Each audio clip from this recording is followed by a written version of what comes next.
Wait कर रहा था।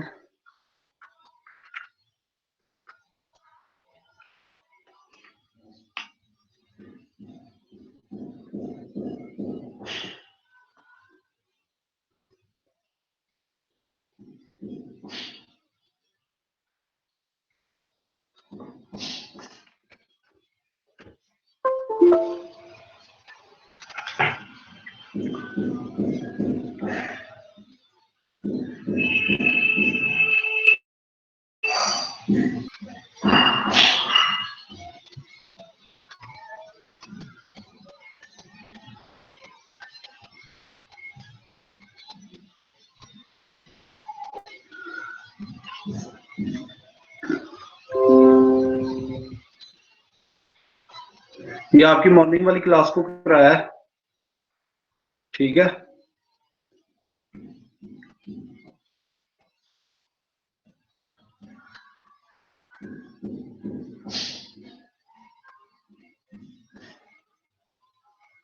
ये हम लोग अभी करते हैं, पहले आप लोगों को मैं ना, हाँ जी लिखवाएं जी, क्वेश्चन लिखवाएं।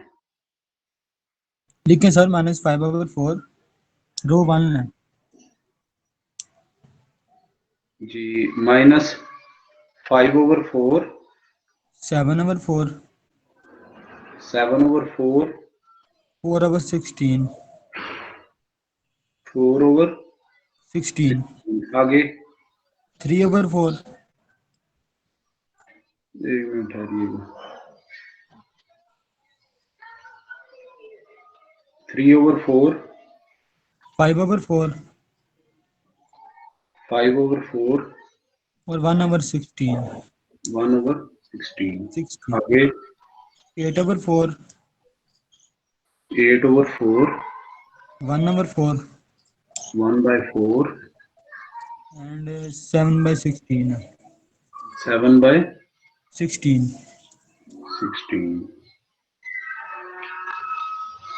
आपको पता है पहली तो ये बात है, पहली बात तो ये है कि आपको पता है पूरी अगर ट्रायंगल में से सॉरी पूरी इसमें से मैट्रिक्स में से अगर कुछ कॉमन आ रहा है तो आप उसको कॉमन ले सकते हैं। अगर आप देखें तो पूरी में से क्या कॉमन आ रहा है, 1/4 कॉमन आ रहा है, ठीक है ना। तो यहाँ पे क्या रह जाएगा, -5 7 और यहाँ पे ये देखें, ये बेसिकली 1/4 था, तो यहाँ पे क्या रह जाएगा, 1 रह जाएगा, ठीक है। यहाँ पे क्या रह जाएगा, 3 5 और यहाँ पे क्या रह जाएगा, 1/4, ठीक है। ये देखिए अब फिर किसी की रिक्वेस्ट आ गई है, यही मसला है ना कि मैं इसीलिए कहता हूँ कि आप टाइम पे थोड़ा ज्वाइन कर लिया करें, फिर टाइम बच जाता है, फिर बार बार वो इंटरप्शन होती है, ठीक है। आगे देखें, ये क्या था, ये था 8/4, तो यहाँ पे क्या रह जाएगा, 8 रह जाएगा। इसी तरीके से 1/4 है, तो यहाँ पे क्या रह जाएगा, 1 रह जाएगा। तो यहाँ पे क्या रह जाएगा, 7/4। तो ये आपकी पहले तो ये इस फॉर्म में आ गई। Excuse me sir. जी जी भाई। फर्स्ट रो में जो लास्ट वाला एलिमेंट है वो भी 1/4 है, देखें।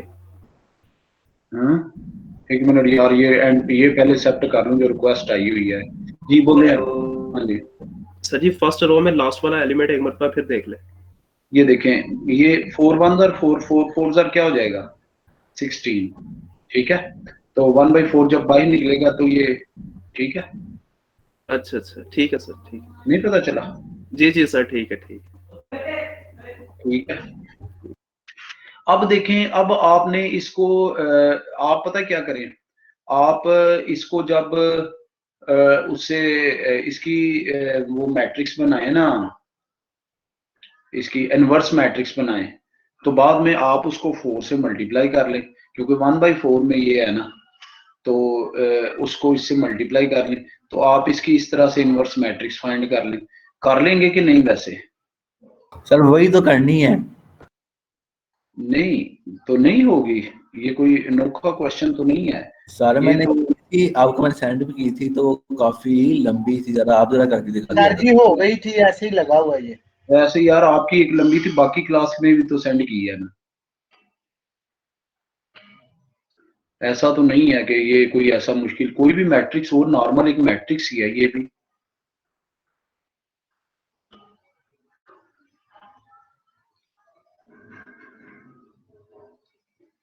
क्या होगा?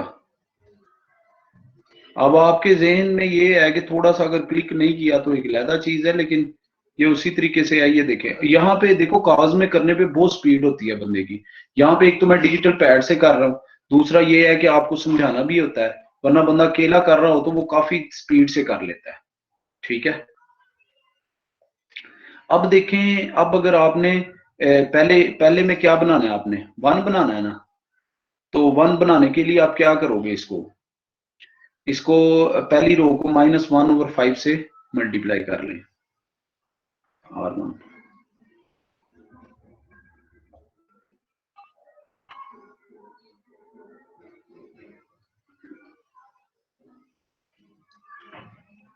क्या आ जाएगा, ये देखें, यहाँ पे 1 आ जाएगा, यहाँ पे क्या आ जाएगा -7/5, और यहाँ पे क्या आ जाएगा -1/5।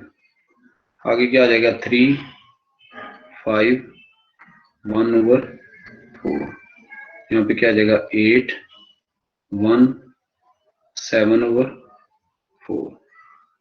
ये देखिएगा, अब आपने नीचे सारे क्या लेके आने हैं, 0 लेके आने हैं। तो आप क्या ऑपरेशन परफॉर्म करेंगे बताएं जी, आपको पता होना चाहिए क्या ऑपरेशन परफॉर्म। R1 को 3 से मल्टीप्लाई करेंगे और 8 से मल्टीप्लाई करके 3 से मल्टीप्लाई करके तो R2 में से माइनस कर लेंगे, ऐसे करेंगे सर। यस सर, ऐसे ही।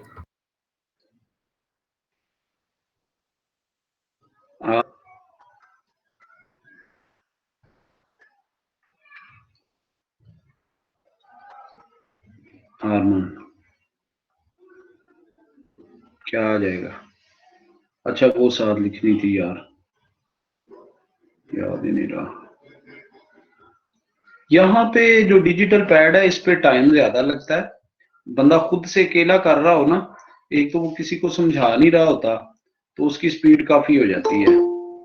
दूसरा सर के साथ भी सर -1/5 मल्टीप्लाई करेंगे जी, हाँ वो भी करेंगे, ठहरो। मैं यार ये रिक्वेस्ट फिर आ गई है किसी की, मैं इसको 1 मिनट, मोहम्मद अरसलान, इसको तो एक्सेप्ट कर लूं।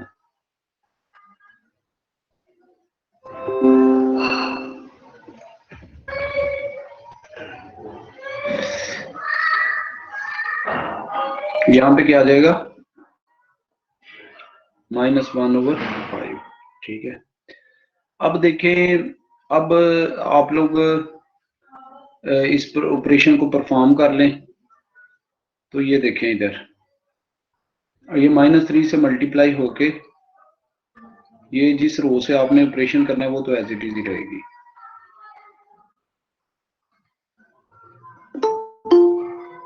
ये देखें फिर रिक्वेस्ट आ गई है किसी की।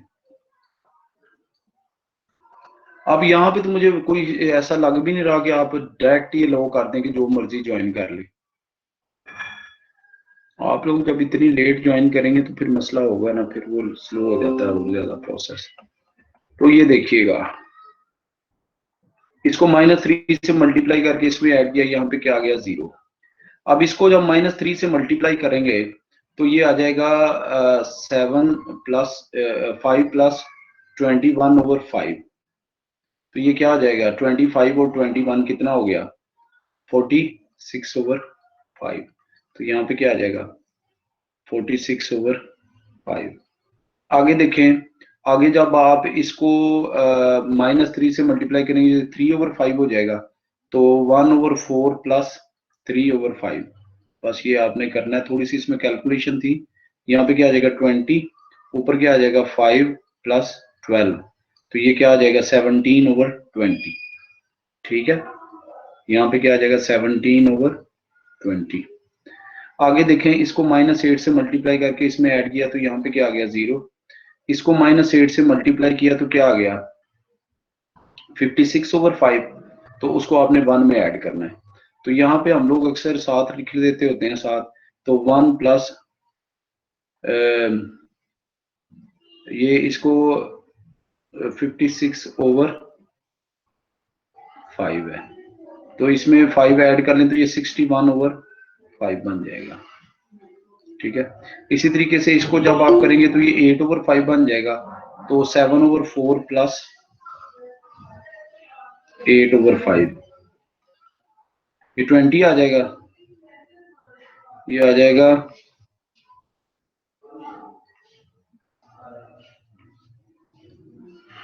67/20।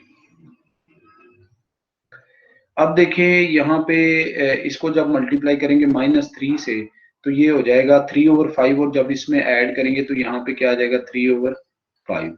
ये तो एज इट इज ही रहेंगे। इसके अलावा इसको जब -8 से मल्टीप्लाई करेंगे तो ये क्या हो जाएगा 8/5, यहाँ पे क्या आ जाएगा 8/5। और आप अगर आप देखें तो ये वाला जो ऑपरेशन करेंगे वो कौन सा करेंगे, आप इसको सेकंड रो को मल्टीप्लाई करेंगे 5 और 46 से, तो R2 मल्टीप्लाई बाय 5/46, तो ये देखिएगा ये रो इक्विवेलेंट आ जाएगा। पहली रो तो एज इट इज ही आ जाएगी, वो क्या है 1 - 7/5 और -1/5।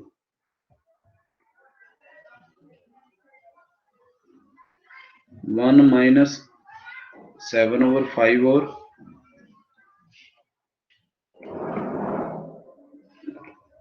-1/5।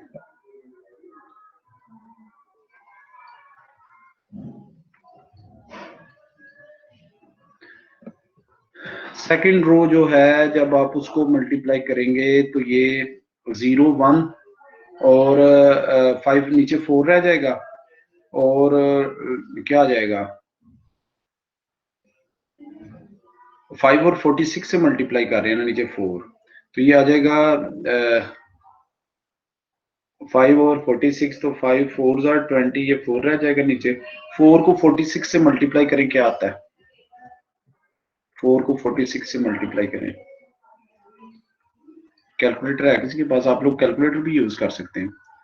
4 को जब आप 46 से मल्टीप्लाई करेंगे तो क्या आ जाएगा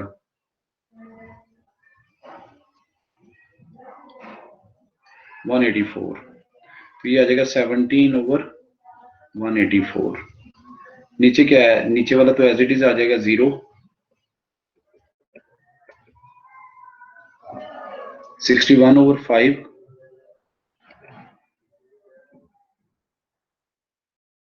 61/5 और क्या था 67/20।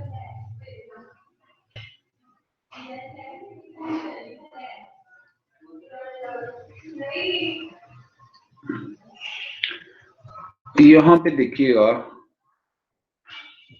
-1/5, -1/5, 3/5 और 8/5।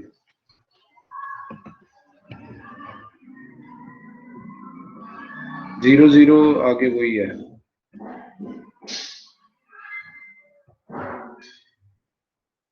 Zero zero 1 0 0 1।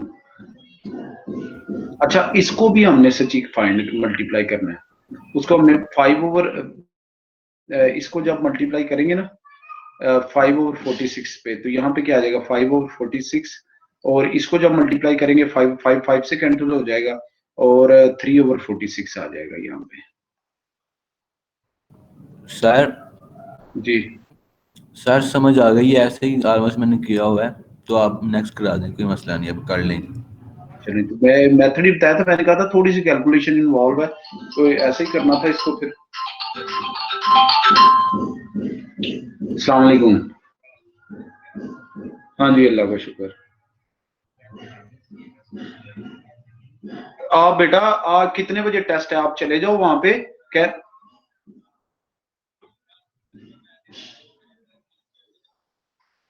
नहीं उसे कहना सर तारक घुमन ने मुझे भेजा है, तो मैं कल कितने बजे टेस्ट है आपका,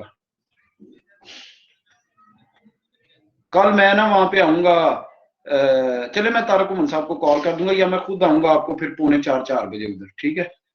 ओके ओके सर असल में ये ज्यादा जो थे ना, ये हम्म। डिवाइड वाले थे, तो इसलिए बटे वाले थे, इसलिए जरा थोड़ी सी मुश्किल हुई थी, प्रॉब्लम आई नहीं थी। तो फिर वो क्विज होता है तो उसमें थोड़ा सा ही चेंज किया था, तो बहरहाल कोई बात नहीं। वो बाकी मेथड देखिए सेम है, थोड़ी कैलकुलेशन तो फिर करनी पड़नी थी आप लोगों को, वो इसलिए दिया था, तो टाइम तो काफी था, आप घर बैठे हुए थे आप लोग। सर वो जल्दी जल्दी में ना समझ नहीं थी लग रही क्या करें क्या करें, फिर बाद में मैं ऐसे आराम से बैठ के किया, तो वो ऑलमोस्ट आधा घंटा लगा था करने के लिए। नहीं, आधा घंटा तो नहीं, अभी मैं कर देता आपके सामने, मैं तो आप लोगों के साथ मैनुअली सारा कुछ कर रहा हूँ।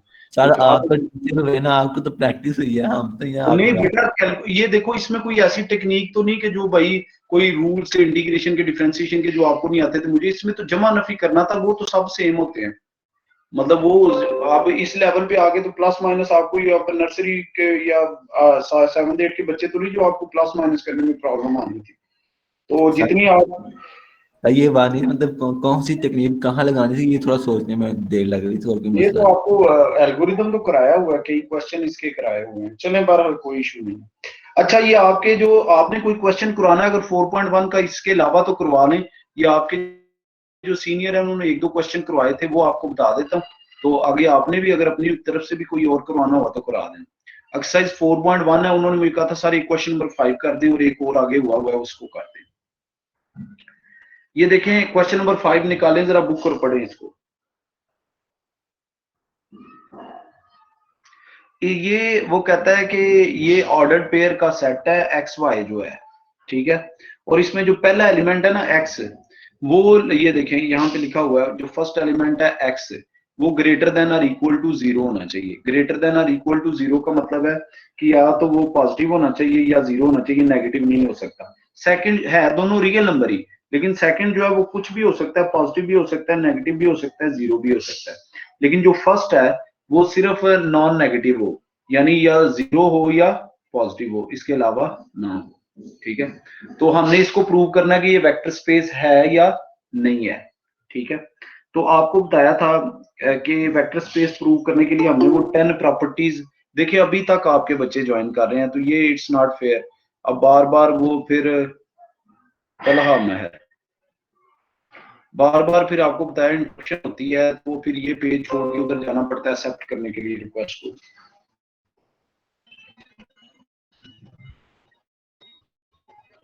तो ये देखें ऑर्डर्ड पेयर है एक्स वाई, और एक्स जो है that should be greater than और इक्वल टू 0, यानी जो पहला कोऑर्डिनेट है उसका, ये सारे होंगे ऑर्डर्ड पेयर का सेट, लेकिन दूसरा कुछ भी हो सकता है, और दोनों क्या है रियल नंबर है, दोनों क्या है रियल नंबर है। ये देखिए अगर आप तो दोनों किससे बिलोंग कर रहे हैं, आर से बिलोंग कर रहे हैं, तो आपने प्रूव करना है, चेक करना है कि वेक्टर स्पेस है कि नहीं।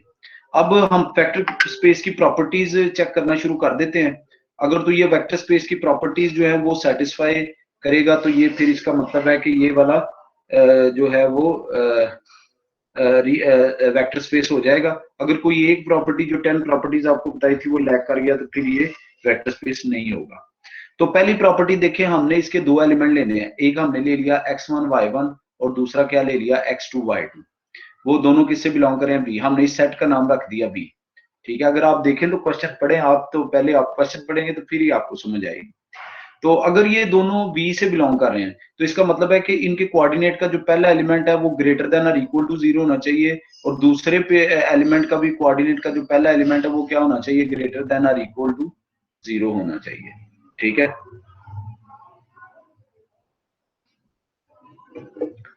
अब अगर आप देखें तो हमने पहले क्लोजर प्रॉपर्टी चेक करनी है। क्लोजर प्रॉपर्टी ये है कि अगर हम इन दोनों को ऑर्डर्ड पेयर्स को ऐड करें तो जो आंसर आना है वो भी इसी सेट से बिलोंग करना चाहिए।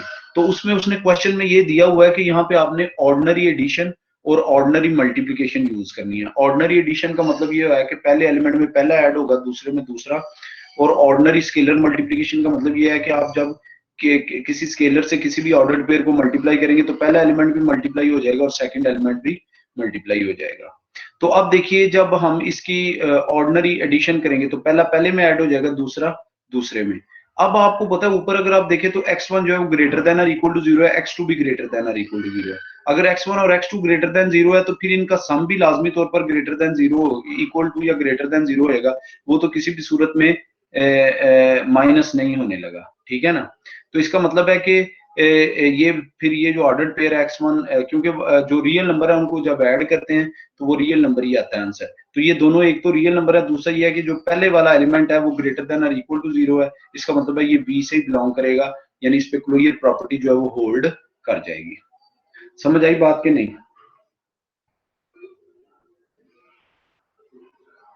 बताएं जी, आप मुझे साथ साथ बताते जाएं ना, कोई एक दो बच्चे तो पूछे बोले पीछे से कि भाई आ रही है या नहीं आ रही, या कोई कंफ्यूजन है पूछ लें। यस सर, आ रही है समझ। ठीक है, आगे देखिए नेक्स्ट। आपको पता है पहली जो थी वो क्लोजर प्रॉपर्टी थी, ये वाली होल्ड कर गई। सेकंड हमने एसोसिएटिव लॉ चेक करना है। एसोसिएटिव लॉ चेक करने के लिए आपको पता है, अगर आपको याद हो तो क्लोजर प्रॉपर्टी ये थी कि हम दो एलिमेंट लेते हैं u और v, जो v से बिलोंग करते हो, तो उनका सम जो है यानी u प्लस v वो भी v से बिलोंग करना चाहिए, वो तो प्रॉपर्टी ये होल्ड कर गई। सेकंड एसोसिएटिव लॉ था। एसोसिएटिव लॉ में हम तीन एलिमेंट लेते हैं u, v और w, तो हम कहते हैं कि अगर उनको लेफ्ट साइड से ऐड करें या राइट साइड से ऐड करें तो आंसर क्या आना चाहिए, सेम ही आना चाहिए, ठीक है ना। तो ये देखिए हम तीन एलिमेंट ले लेते हैं x1 y1, x2 y2 और x3 y3, ठीक है। ये तीन एलिमेंट को पहले हम ये देखें, हम इन तीनों को ऐड कर रहे हैं, ये देखें यहाँ पे ये, और इन दोनों को ऐड कर रहे हैं राइट साइड से, यहाँ पे आ जाएगी। जब हम इन दोनों को राइट साइड से ऐड कर रहे हैं तो ये देखिए x2 जो है वो x3 में ऐड हो जाएगा और y2 जो है वो किस में ऐड हो जाएगा, y3 में, और x1 y1 जो है वो ये एज इट इज ही रहेगा, क्योंकि ये तो अब जब हम इसको ये देखिए ये भी दो ऑर्डर पेयर है, तो जब हम इनको ऐड करेंगे तो ये इस तरह से आ जाएगा, यानी ये यहाँ और ये यहाँ, क्योंकि यहाँ पे x1 जो है वो x2 और x3 पहले ऐड हो रहे थे, वो पहले उनके दरमियान ब्रैकेट आ जाएगी और x1 एज इट इज आएगा। इसी तरह y2 y3 पहले ऐड हो रहे थे तो उनके दरमियान ब्रैकेट आ जाएगी और उसके बाद वो y1 में ऐड होंगे। अब देखें जो x1, अगर आप क्वेश्चन में भी देखें तो आपको पता है इसमें x1 y1 और x2 y2, वो दो x1 और x2 वो भी रियल नंबर है, x1 x2 x3, और y1 y2 y3 भी रियल नंबर है। रियल नंबर खुद से जो है ना वो एसोसिएटिव लॉ सेटिस्फाई करते हैं, यानी ये अगर मैं इन तीनों को रियल नंबर्स को देखूं तो यहाँ पे एसोसिएटिव लॉ लगाऊं तो इनकी मैं ब्रैकेट इस तरह से लगा सकता हूँ कि x1 x2 पे ब्रैकेट आ जाएगी और x3 ऐसे ही आ जाएगा। इसी तरह y1 y2 पे ब्रैकेट आ जाएगी यहाँ पे, और y3 जो है वो एज इट इज आ जाएगा। तो ये एसोसिएटिव लॉ। अब इनको रिवर्स तरीके से आप ओपन कर लें, रिवर्स तरीके से इस तरह से ओपन कर लें। ये देखें ब्रैकेट अब यहाँ पे आ गई है, तो ब्रैकेट वाले ये देखें पहले ऐड होंगे और ये x3 जो है x3 y3 जो है ये बाद में ऐड होगा। अब चूंकि ये पहले ऐड हो रहे हैं तो इनको हम ओपन करके इधर लिखेंगे, इन पे ब्रैकेट आ जाएगा क्योंकि ये पहले ऐड हो रहे हैं, और x3 y3 ऐसे ही आ जाएगा। अगर आप देखें तो उसमें ब्रैकेट ही चेंज होनी चाहिए जो एसोसिएटिव लॉ है, तो अगर आप देखें तो यहाँ पे ब्रैकेट चेंज हो गई है, इसका मतलब ये हुआ कि ये जो है इस पे एसोसिएटिव लॉ भी होल्ड कर रहा है। जी भाई, क्लियर हुआ? Yes sir.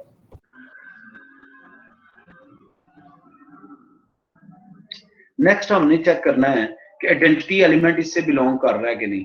जो आर स्क्वायर का आइडेंटिटी एलिमेंट है वो 0 0 होता है, तो 0 0 इससे बिलोंग करेगा। उसकी रीजन क्या है? उसकी रीजन ये है कि दूसरा एलिमेंट तो कुछ भी हो सकता है, वो 0 भी हो सकता है। जो पहला एलिमेंट है उस पर शर्त ये थी कि वो ग्रेटर देन और इक्वल टू 0 होना चाहिए, या तो पॉजिटिव होना चाहिए या 0, तो 0 भी तो हो सकता है। इसका मतलब है दूसरा एलिमेंट भी इसमें आ सकता है। तो ये 0 0 जो है वो V से बिलोंग कर रहा है। इसको आप किसी भी और एलिमेंट में जब ऐड करेंगे इस तरीके से तो आंसर वही एलिमेंट आ जाएगा। इसका मतलब है एडिटिव आइडेंटिटी भी इस सेट से बिलोंग कर रही है।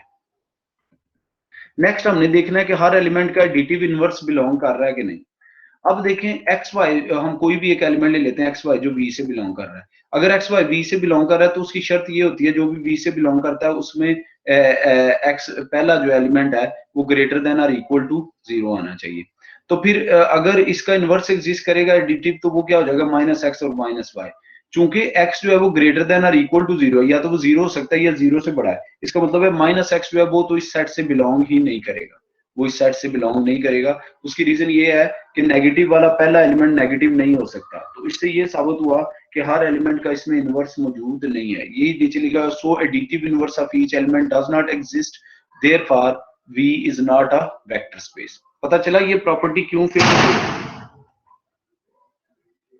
जी भाई, जी सर क्लियर है। तो बस ये क्वेश्चन फिर यहीं पे आप छोड़ देंगे, क्योंकि अगर इनमें से कोई एक भी प्रॉपर्टी जो है वो लैग कर गई यानी होल्ड ना की, तो फिर ये वेक्टर स्पेस नहीं बनेगी।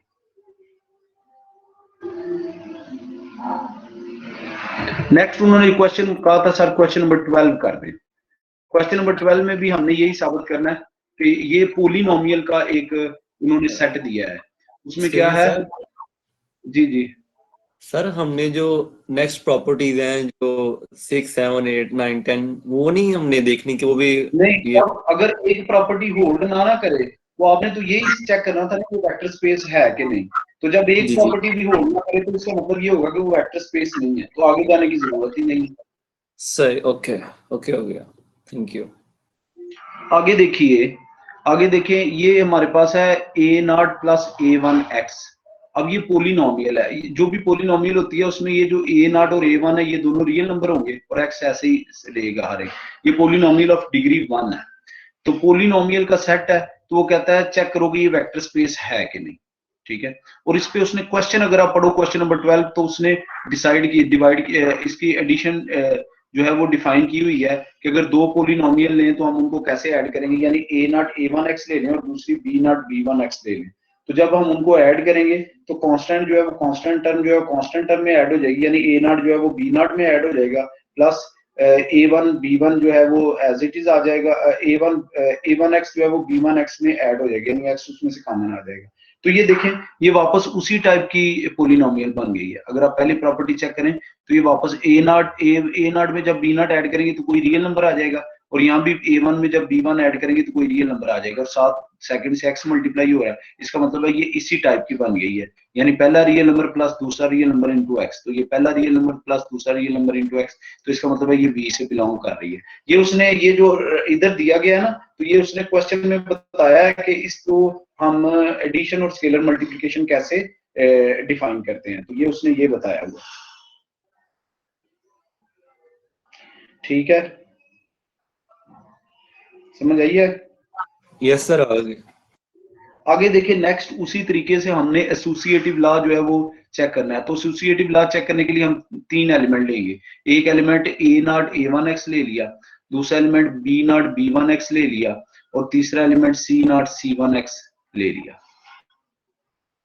तो अब एसोसिएटिव लॉ जो है हमने इन तीनों को प्लस करना है और सिर्फ ब्रैकेट पहले इधर लगा देनी है और फिर आगे प्रूव करना है कि ये ब्रैकेट जो है वो लेफ्ट साइड पे आ जाएगी। अभी हमने राइट साइड पे ब्रैकेट लगा दिए क्योंकि उसमें हमें ब्रैकेट्स ही चेंज करनी होती हैं, तो फिर हम इसको ये प्रूव कर देंगे कि वो ब्रैकेट जो है वो लेफ्ट साइड पे आ जाएंगी। तो अगर आप बेटा देखो तो ये a0 plus a1x as it is आ गया। ये चूंकि ऐड हो रहे हैं तो एडिशन का तरीका ऊपर लिखा हुआ है कि कांस्टेंट में कांस्टेंट ऐड हो जाएगा और x वाली में x वाली ऐड हो जाएगी, ये आ जाएगा। उसके बाद अब इस वाली को जब इस वाली से ऐड करेंगे पहले वाली से, तो ये देखिए b0 और c0 के साथ ब्रैकेट आ जाएगी और a0 बाहर प्लस हो जाएगा। इसी तरह b1 और c1 के साथ ब्रैकेट आ जाएगी और a1 पीछे एज इट इज ही ऐड हो जाएगा और साथ क्या आ जाएगा, x आ जाएगा। ठीक है, अब देखें ये a0 b0 और c0 ये भी रियल नंबर्स हैं और a1 b1 और c1 ये भी क्या हैं, रियल नंबर्स हैं। अगर ये रियल नंबर्स हैं तो रियल नंबर जो है वो एसोसिएटिव लॉ भी सेटिस्फाई करते हैं, डिस्ट्रीब्यूटिव लॉ भी सेटिस्फाई करते हैं। वो अगर आप एफएससी में चैप्टर देखो ना मैथ का, तो आपको पता चल जाएगा कि रियल नंबर्स ये सारे लॉस कम्यूटेटिव लॉ भी सेटिस्फाई करते हैं। तो इसका मतलब है यहाँ पे एसोसिएटिव लॉ जो है वो सेटिस्फाई होगा। अगर एसोसिएटिव लॉ सेटिस्फाई होगा तो इसका मतलब है b0 c0 से ब्रैकेट हट के कहां पे आ जाएगी, a0 b0 पे, ये इसके इक्वल होगा। इसी तरीके से यहाँ भी a1 b1 से ब्रैकेट हट के b1 c1 से ब्रैकेट हट के कहां पे आ जाएगी, a1 और b1 पे। तो आगे देखें, आगे इसको आप ओपन कर लें। अगर हम ओपन करेंगे तो ये देखें इधर क्या आ जाएगा, a0 प्लस b0 और ये आ जाएगा, और साथ इसके ऐड क्या हो रहा है, बेशक आप यहाँ पे चाहें तो यहीं पे ब्रैकेट लगा लें क्योंकि ये पहले ऐड हो रहे थे, ये पहले आ जाएंगे और प्लस c1 c0 ऐसे आ जाएगा।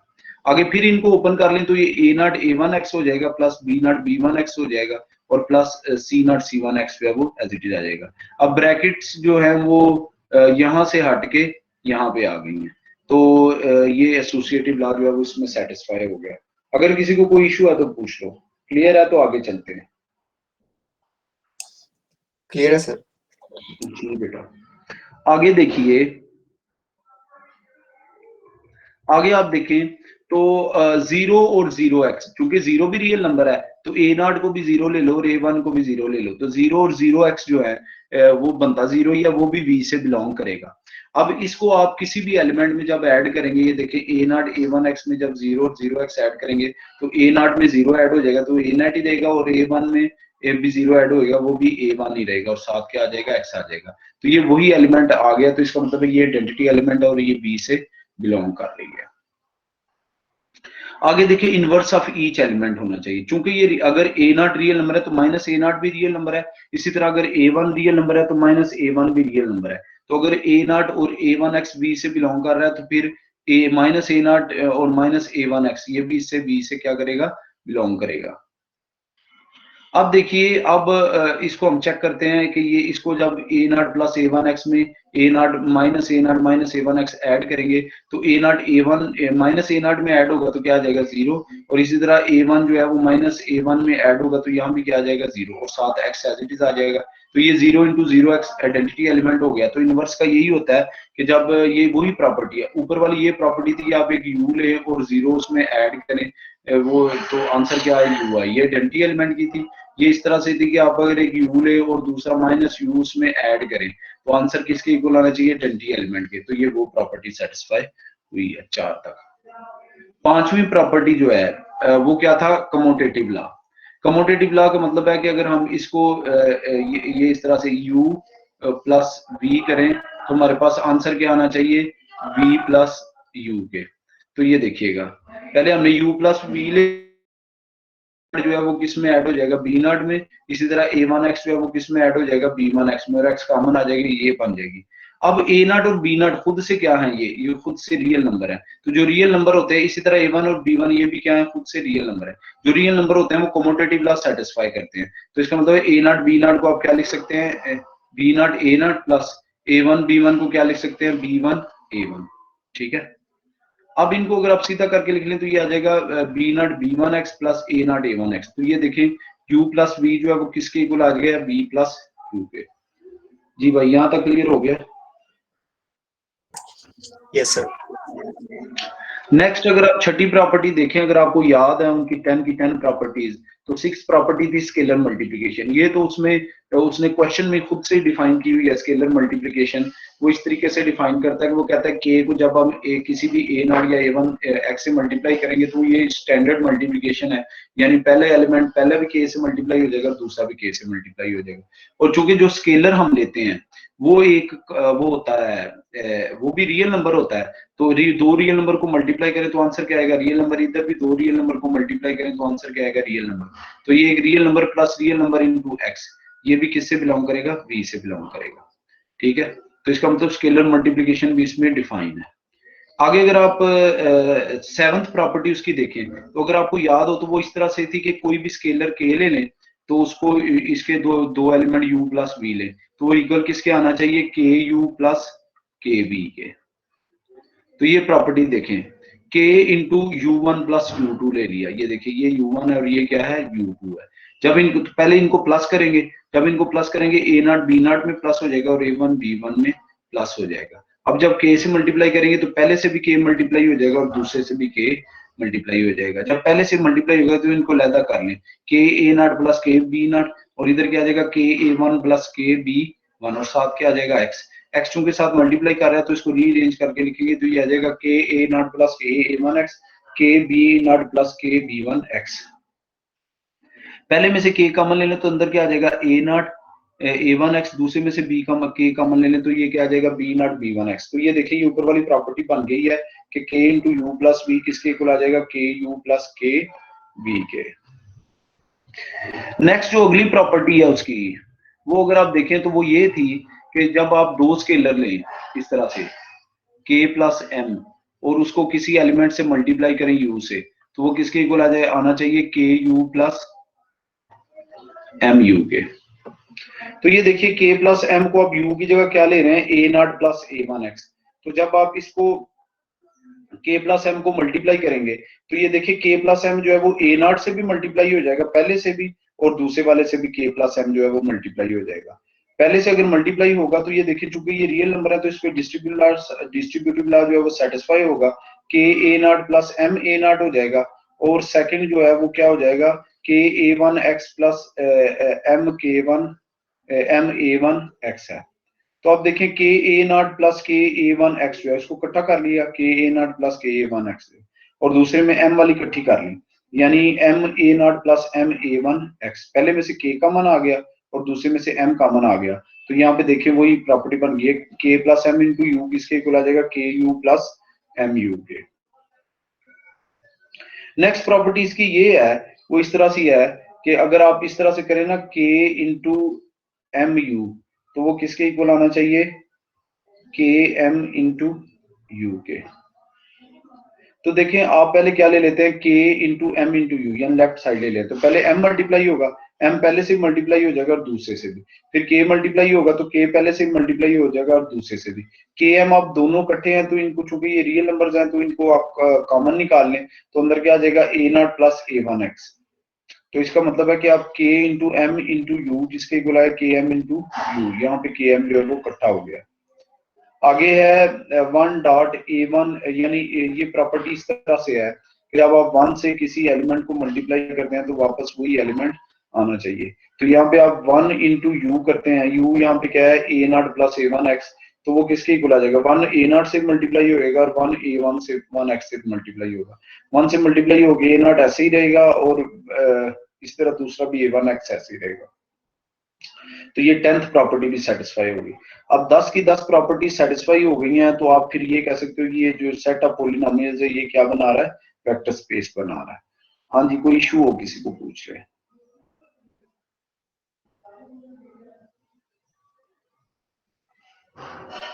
जी यहां तक क्लियर हो गया भाई?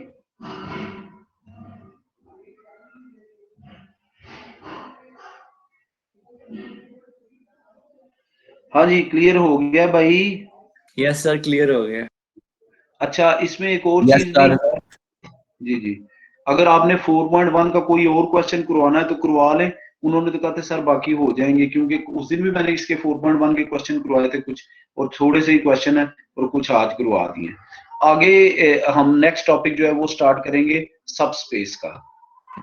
इसकी अगर आप डेफिनेशन देखें तो वो बुक पे इसकी डेफिनेशन है, ठीक है। अभी तक बच्चे ज्वाइन कर रहे हैं।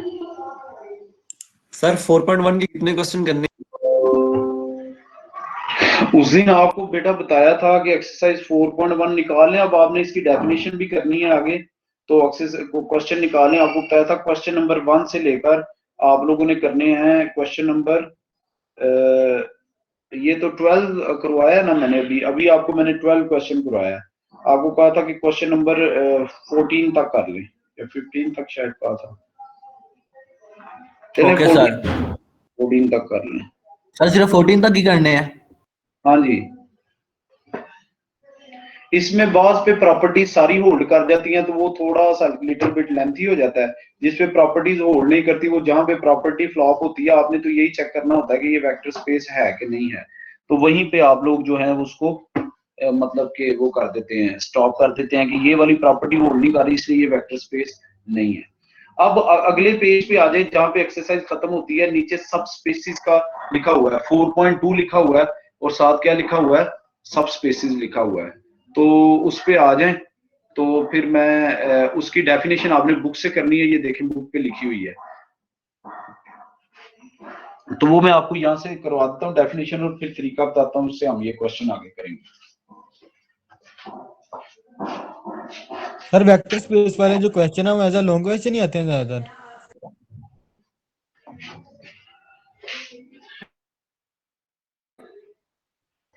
सर ये जो 4.1 के जो वेक्टर स्पेस वाले क्वेश्चन है ये ज्यादातर लॉन्ग क्वेश्चन ही आते हैं।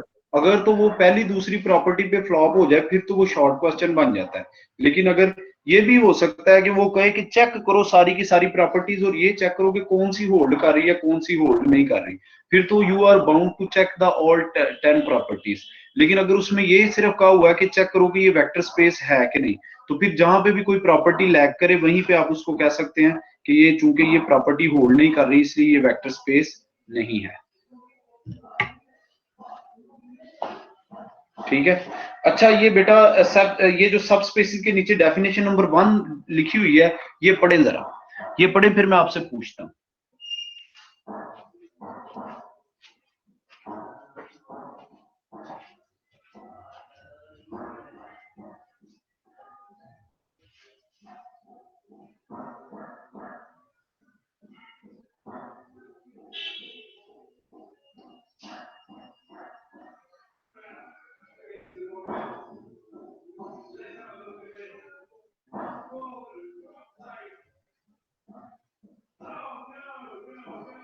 जिसके पास है बुक यार रीड कर दे एक दफा।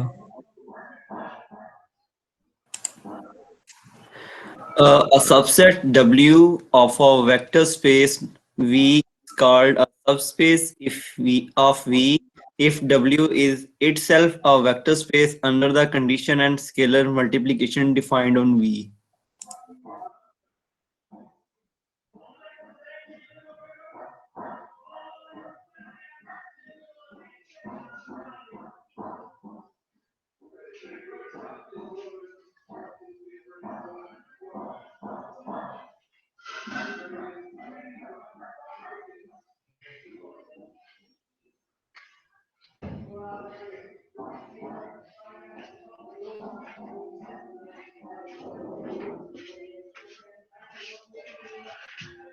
जी भाई समझ आई है जो इन्होंने पढ़ी है डेफिनेशन, कि हम कोई भी हमारे पास वेक्टर स्पेस V है और W कोई भी उसका सबसेट है, तो उस W को हम बताएंगे कि वो उसकी सब स्पेस है। अगर W खुद से भी वेक्टर स्पेस हो, उन्हीं एडिशन और स्केलर मल्टीप्लिकेशन के रूल के तहत जिनके तहत जो है वो मेन स्पेस जो है वो वेक्टर स्पेस बनी है। ठीक है, तो अब देखें, ये तो फिर वही, इसका मतलब है कि कोई सबसेट लेके हमें 10 की 10 प्रॉपर्टीज चेक करना पड़ेंगी सब स्पेस के लिए, लेकिन ऐसा नहीं है। वो एक थ्योरम है, उसकी मदद से फिर ये काम बड़ा आसान हो जाता है। वो उस थ्योरम में उन्होंने प्रूव किया हुआ है कि चूंकि अगर अगर कोई भी चूंकि वो सबसेट होता है, उसके एलिमेंट्स मेन स्पेस के एलिमेंट से ही आते हैं, तो फिर वो अगर ये दो प्रॉपर्टी सेटिस्फाई कर दे तो वो जो है सब स्पेस बन जाएगी। वो दो प्रॉपर्टी क्या है? एक क्लोजर लॉ है कि हम उसके कोई से भी दो एलिमेंट लें, हम उसके कोई से भी दो एलिमेंट लें उस सबसेट के, और अगर उनको सम करें तो वो भी उसी का एलिमेंट आ जाए। इसके अलावा हम स्केलर से मल्टीप्लाई करें किसी एलिमेंट को तो वो वापस उसी का एलिमेंट आ जाए। अगर ये दो प्रॉपर्टी सेटिस्फाई हो जाए तो इसका मतलब ये होगा कि वो क्या बन जाएगी? सब स्पेस बन जाएगी। ठीक है, और अगर सब स्पेस होगी तो फिर ये दो प्रॉपर्टी, फिर तो वो वेक्टर स्पेस बन जाएगी, फिर तो वो 10 की 10 प्रॉपर्टी सेटिस्फाई करेगी। आप सिर्फ 2 या 4 मिनट के लिए ये क्वेश्चन 2 मिनट के लिए देखें, फिर मैं आपको ये वाला क्वेश्चन पहला जो है इसको आके एक्सप्लेन करता हूं। आप सिर्फ 2 मिनट के लिए इसको चेक करें। ठीक है,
हाँ जी बेटा, देखा है इस क्वेश्चन को आप लोगों ने?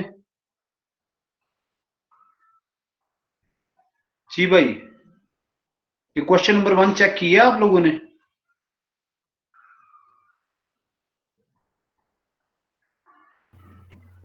यस सर, देखा है। चलो मैं आपको बताता हूँ ये क्वेश्चन। पहले तो एक बात आपने ये चीज याद रखनी है, ये देखिएगा, वो ये है कि जो सेट ऑफ रियल नंबर्स होता है, जो सेट ऑफ रियल नंबर्स, ये देखिए नुक्कर पे लिखा हुआ है, ये जो सेट ऑफ रियल नंबर्स होता है, ये हमेशा क्या होती है, ये वेक्टर स्पेस होती है, और इसके एलिमेंट्स क्या होते हैं, सिंगल एलिमेंट्स होते हैं। इसी तरह अगर आर स्क्वायर हो तो इसके एलिमेंट ऑर्डर्ड पेयर में होते हैं, और ये भी क्या होती है, एक वेक्टर स्पेस होती है। अगर आर क्यूब हो, इसके एलिमेंट्स जो है वो ऑर्डर ट्रिपल में होते हैं, और ये भी एक वेक्टर स्पेस होती है। अगर R4 हो तो इसके एलिमेंट्स जो है वो ऑर्डर क्वाड में होते हैं, और ये भी क्या होती है, एक वेक्टर स्पेस होती है। इसी तरह से Rn जो है वो n ट्रिपल एलिमेंट्स जो हैं, ये भी क्या होती है, वेक्टर स्पेस होती है। इसी तरह से आप इनको इन्फिनिटी तक ले जाएं तो ये भी क्या होती है, एक वेक्टर स्पेस होती है। यानी ये 10 की 10 प्रॉपर्टीज सेटिस्फाई करती हैं। अब क्वेश्चन नंबर 1 जो है, क्वेश्चन नंबर 1 में अगर आप देखें तो ये उन्होंने मुझसे पता नहीं कौन सा पार्ट करवाया क्वेश्चन नंबर 1 का। ऊपर देखिए, एक तो आपने इसके क्वेश्चन 1 से लेकर 14 तक करने हैं एक्सरसाइज 4.2 के, तो आज हमने सिर्फ सब स्पेसिस वाले करने हैं। तो क्वेश्चन नंबर 1 का इन्होंने मुझसे पहले करवाया था पहला पार्ट ही, ये देखें, क्वेश्चन नंबर 1 का फर्स्ट पार्ट ही करवाया है, ये देखें। तो इसमें अगर आप देखें तो V जो है वो किसके इक्वल है, आर क्यूब के, यानी main vector space R cube के इक्वल है। और वो पूछ रहा है कि ये वाली उसकी सब स्पेस होगी कि नहीं, उसको हम सपोज कर लेते हैं W है। वो कौन से ले रहा है, all vectors of the form A00। इसका क्या मतलब है A00 का? इसका मतलब है कि जाहिर है वो मेन स्पेस जो है वो उसके एलिमेंट जो है वो ऑर्डर ट्रिपल में होने हैं, तो वो हो गए तो ये ऑर्डर ट्रिपल में, लेकिन इसका सेकंड और थर्ड एलिमेंट वो लाजमी तौर पर 0 होगा, फर्स्ट कुछ भी हो सकता है। सेकंड और थर्ड एलिमेंट लाजमी तौर पर 0 होगा, फर्स्ट जो है वो कोई भी रियल नंबर हो सकता है। तो वो पूछ रहा है कि ये वेक्टर स्पेस होगी कि नहीं। तो हम इसकी सिर्फ ये दो प्रॉपर्टीज जो आपको इधर बताई है, ये वाली हम सिर्फ ये दो प्रॉपर्टीज जो है वो चेक करेंगे। तो वो प्रॉपर्टीज क्या है, वो देखिए, हम इन दो एलिमेंट्स को ऐड करते हैं। ये देखिए A00 प्लस B00। जब हम इनको ऑर्डिनरी एडिशन चूंकि ऊपर दी हुई है, जब इनको ऐड करेंगे तो A जो है वो B में ऐड हो जाएगा, और 0 में ऐड होके क्या आ जाएगा, 0, और इसी तरह 0 में ऐड होके क्या आ जाएगा, 0। अगर आप देखें तो ये एक ऑर्डर ट्रिपल का एलिमेंट बन गया, जिसका पहला रियल नंबर है, क्योंकि दो रियल नंबर को ऐड करें तो रियल नंबर ही बनता है, और सेकंड भी 0 है और थर्ड भी 0 है। तो इसका मतलब है ये W से बिलोंग कर रहा होगा। समझ आ गई कि नहीं? Yes sir. सेकंड जो है, सेकंड प्रॉपर्टी इसकी ये है कि आपने कोई भी स्केलर लेना है और उसको किसी भी वेक्टर से जब आपने मल्टीप्लाई करना है आर्बिट्रेरी वेक्टर से, तो वो भी इसी का एलिमेंट होना चाहिए। तो जब आप k को A00 से मल्टीप्लाई करेंगे तो पहला एलिमेंट जो है वो A वाला मल्टीप्लाई हो जाएगा, दूसरे जब k को 0 से मल्टीप्लाई करेंगे तो आंसर 0 आ जाएगा, और तीसरा भी 0 आ जाएगा। तो ये भी उसी टाइप का एलिमेंट बन गया, क्योंकि स्केलर जो है ये भी कोई रियल नंबर होता है, तो ये दो रियल नंबर का प्रोडक्ट रियल नंबर ही आएगा। सेकंड और थर्ड दोनों क्या है, 0 है, तो इसका मतलब है ये भी W से बिलोंग कर रहा है। तो ये दोनों प्रॉपर्टी सेटिस्फाई हो गई। अगर ये दोनों प्रॉपर्टी सेटिस्फाई हो गई तो इसका मतलब है W जो है वो आर क्यूब की क्या है, सब स्पेस है। क्लियर हुआ? जी सर। क्वेश्चन नंबर 1 से लेकर 5 तक हमने सिर्फ ये चेक करना है सब स्पेसिस हैं कि नहीं, और आज हमने इतना ही करना है। फिर अगले क्वेश्चन जो है वो लीनियर कॉम्बिनेशन के हैं, वो मैं आपको बुध वाले दिन जो लेक्चर होगा उसमें कराऊंगा। ठीक है?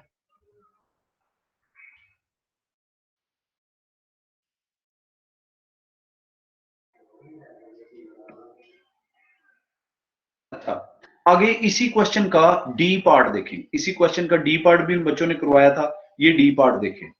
ये वो मेन स्पेस जो है वो आर क्यूब भी ले रहा है, लेकिन जो सबसेट है वो ये ले रहा है all vectors of the form A B C where B is equal to, ये कंडीशन है a प्लस सी प्लस 1। यानी वो कह रहा है कि जाहिर है इसका सबसेट है W V का, तो V में सारे ऑर्डर ट्रिपल के एलिमेंट्स हैं, तो इसमें भी ऑर्डर ट्रिपल के एलिमेंट्स ही होंगे। लेकिन कंडीशन ये है कि जो दरमियान वाला एलिमेंट है यानी B जो है वो किसके इक्वल होना चाहिए, जो एंड एक्सट्रीम एलिमेंट्स हैं यानी पहला और तीसरा, उनको सम करके उसमें एक 1 प्लस करें तो फिर वो उसके इक्वल आने चाहिए। तो वो पूछता है कि ये सब स्पेस बनेगी कि नहीं। तो आप इसके दो एलिमेंट ले लें, पहले उनको चेक करें, अगर उनको जमा करके वापस इसी का एलिमेंट बन गया तो इसका मतलब ये सब स्पेस होगी। अगर वापस इसी का एलिमेंट ना बना तो ये सब स्पेस। फिर सेकंड प्रॉपर्टी चेक करेंगे, अगर दोनों प्रॉपर्टी में से कोई एक भी लैग कर गई तो फिर ये सब स्पेस नहीं बनेगी। तो हमने इसके दो एलिमेंट ले लिए A1 B1 C1 और दूसरा एलिमेंट ले लिया A2 B2 C2। अगर ये A1 B1 C1 इससे इस W से बिलोंग कर रहे हैं तो इसका मतलब है B1 फिर किसके इक्वल होगा, A1 प्लस C1 प्लस 1, और B2 किसके इक्वल होगा, A2 प्लस C2 प्लस 1 के, क्योंकि ऊपर कंडीशन दी है कि दरमियान वाला एलिमेंट जो है वो बाकी दो एलिमेंट का सम होगा और उसमें एक ऐड करेंगे फिर वो उसके इक्वल आएगा। तो अब हम इनको ऐड करते हैं। जब हम इनको ऐड करेंगे, यहाँ ये देखिएगा, जब हम इनको ऐड करेंगे ये वाला देखिएगा, तो पहला पहले में ऐड हो जाएगा, दूसरा दूसरे में ऐड हो जाएगा, तीसरा तीसरे में। ये W से उस वक्त बिलोंग करेगा अगर ये दरमियान वाला जो है ये बाकी दो के सम हो और साथ एक प्लस हो रहा हो। तो हम दरमियान वाला ये देखिए, हम इस इक्वेशन को इसमें ऐड करते हैं B1 प्लस B2 में। जब ऐड करेंगे तो A1 प्लस C1 प्लस 1 आ जाएगा और साथ क्या आ जाएगा, A2 प्लस C2 प्लस 1। तो जब इनको ऐड करेंगे तो ये A1 प्लस A2 बन जाएगा, दूसरा C1 प्लस C2 बन जाएगा और तीसरा क्या बन जाएगा, 1 प्लस 1 क्या हो जाएगा, 2। अब यहाँ पे अगर 1 आता तो फिर इसने W से बिलोंग करना था। यहाँ पे चूंकि 2 आ गया है कि दरमियान वाला एलिमेंट जो है बाकी दो का सम और उसमें एक प्लस हो तो फिर आना चाहिए, लेकिन इसमें तो 2 आ गया है, तो इसका मतलब है ये वाला इसका एलिमेंट नहीं है। अगर ये वाला इसका एलिमेंट नहीं है तो इसका मतलब है W जो है वो R³ की सब स्पेस नहीं होगी। क्लियर हो गया? जी सर। सर हो गया। आगे उन्होंने ये फोर्थ, बाकी आप लोग ये ट्राई कीजिएगा, जो भी ना हुए वो बाकी मैं आपको नेक्स्ट लेक्चर में करा दूंगा। अब टाइम एंड हो रहा है तो का सी पार्ट भी करवाया था। क्वेश्चन नंबर अगर आप 4 देखें तो पहले ये मेन स्पेस देखनी है कि किस चीज की है। क्वेश्चन नंबर 1 में मेन स्पेस जो थी वो R³ थी। क्वेश्चन नंबर 2 में मेन स्पेस जो है वो मैट्रिसेस की स्पेस है, और यानी और क्वेश्चन नंबर 3 में जो मेन स्पेस है वो पॉलिनोमियल की है। क्वेश्चन नंबर 4 में मेन स्पेस जो है वो तमाम वो फंक्शंस हैं जो रियल लाइन पे डिफाइन होते हैं, यानी रियल नंबर में -∞ से लेकर ∞ तक। तो उसका उसने सबसेट लिया है कि वो वाले फंक्शन जो इवन है, वो वाले फंक्शन जो इवन है। इवन फंक्शन क्या होता है कि उसमें f ऑफ -x किसके इक्वल होता है, f ऑफ x के। तो हमने ये चेक करना है कि ये वाली W जो है वो V की सबस्पेस बनती है कि नहीं। अब चूंकि ये सेट ऑफ फंक्शंस हैं तो हम इसमें पहले में दो फंक्शन ले लेते हैं W में, f और g।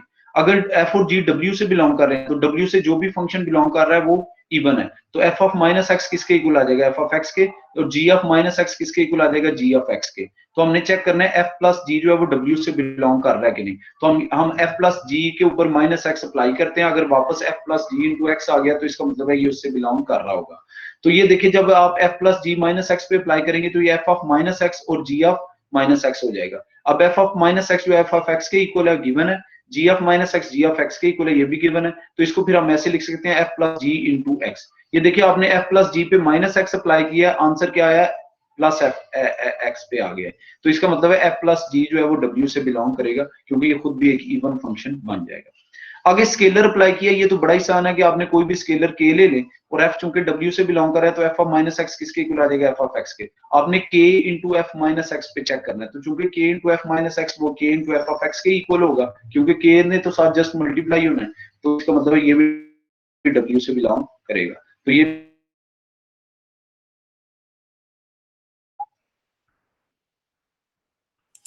जी सर। चलें फिर आप लोग ये क्वेश्चन ट्राई कीजिएगा 5 तक, ठीक है। जो ना हुए मुझे बताइएगा, नेक्स्ट टाइम फिर मैं आपको वेडनेसडे को करा दूंगा, और इसके बाद हम वेडनेसडे को नेक्स्ट टॉपिक स्टार्ट करेंगे लीनियर कॉम्बिनेशन का, ठीक है। तो अब आप सब लोग लीव कर जाएं।